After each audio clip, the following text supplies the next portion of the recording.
इस पृथ्वी पर मुख्यतः 3 तरह के दोस्त अक्सर देखे गए हैं।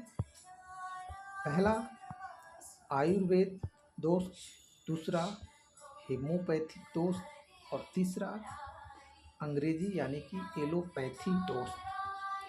पहले तरह के दोस्त ये काम तो आते हैं लेकिन बहुत समय ले लेते हैं, तब तक हमारी समस्या और गंभीर हो जाती है।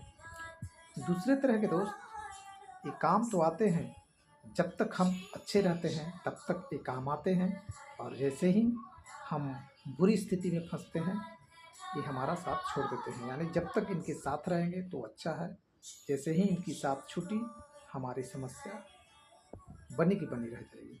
और तीसरी अंग्रेजी जैसी इमरजेंसी में तो काम आएंगे लेकिन अंततः बहुत ही घातक सिद्ध होते हैं। धन्यवाद।